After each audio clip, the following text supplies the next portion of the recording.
Muito bem, queridos irmãos, estamos de volta para continuar aqui a nossa abordagem na lição de número 13. Estamos no tópico 2, falando sobre o espinho na carne, e o subtópico 2, que vai falar sobre o crescimento. Então, o espinho na carne do apóstolo fez ser mais dependente de Deus. Paulo se tornou mais dependente de Deus convivendo com esse espinho na carne. E em tudo, buscar a orientação do Espírito Santo. Olha que interessante.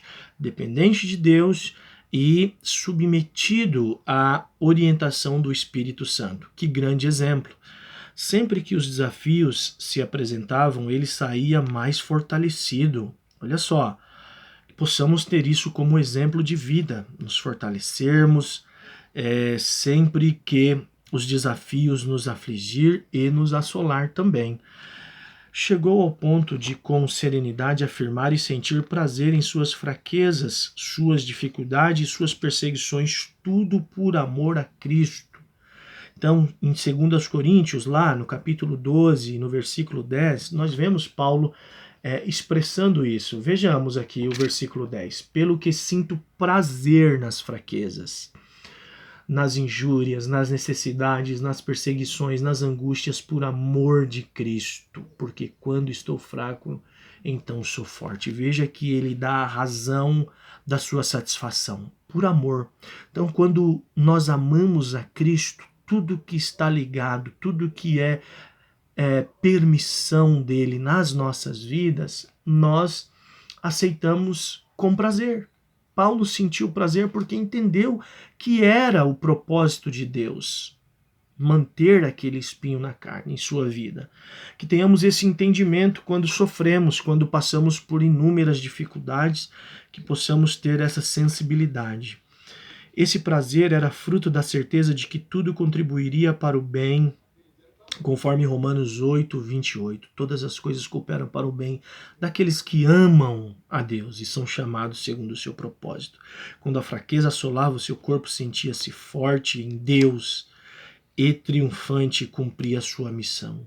Quando Paulo ia sendo consumido pelas lutas, pelas muitas dificuldades, Paulo buscava a presença do Senhor.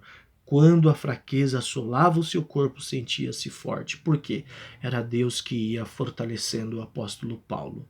Então, eu gostaria de pedir aos irmãos que, quando você sofrer, quando você passar por luta, quando você se sentir fraco, não desanima, não desista. Vá em busca da presença do Senhor em sua vida, ok?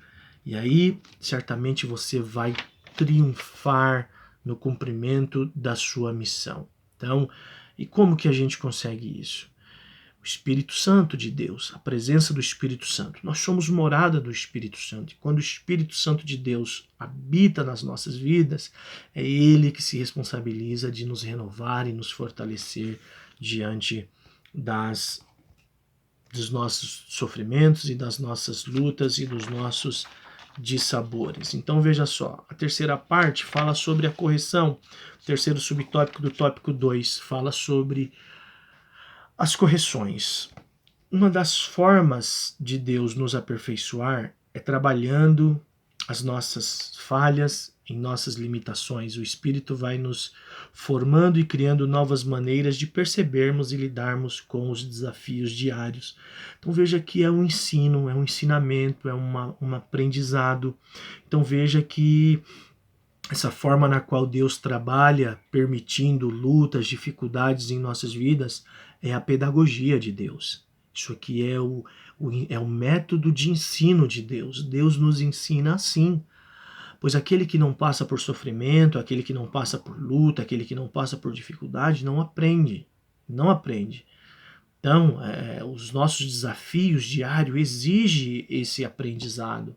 E você que não quer passar por luta, que não quer passar por dificuldade, jamais vai aprender da parte de Deus as lições necessárias. Veja o que a Bíblia diz no Evangelho de João, capítulo 14, versículo de número 26. Olha só, prezados irmãos, mas aquele Consolador, o Espírito Santo, que o Pai enviará em meu nome, vos ensinará todas as coisas, e vos fará lembrar de tudo quanto vos tenho dito.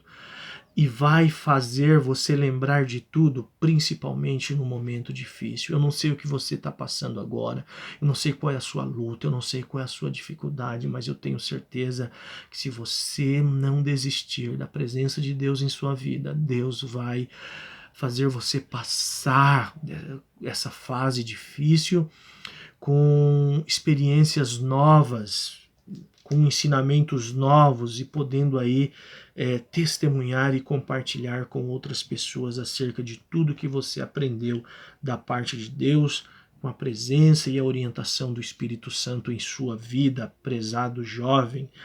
E aqui, para a gente caminhar para o final, além disso, é preciso ressaltar que a maioria das vezes as pessoas não veem a correção como algo bem-vindo.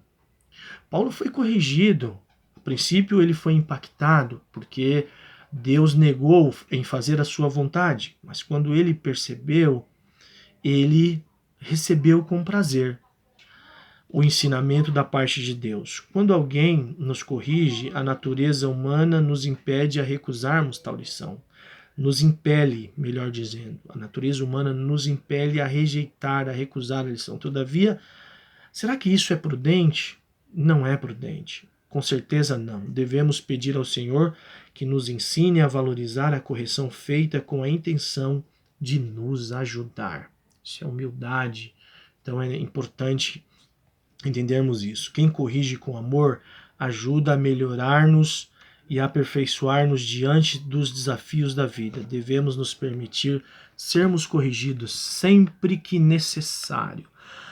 Nós vivemos uma geração, hoje a juventude não gosta de ser chamada atenção, não gosta de ser corrigida, e você jovem, você aluno que serve a Deus, que está na presença de Deus, que vive fé, que exerce fé, que está na igreja sendo pastoreado, você com seu pai, sua mãe, a sua família, você precisa aceitar as correções vindas, seja do seu pai, seja do seu pastor, principalmente de Deus, principalmente de Deus.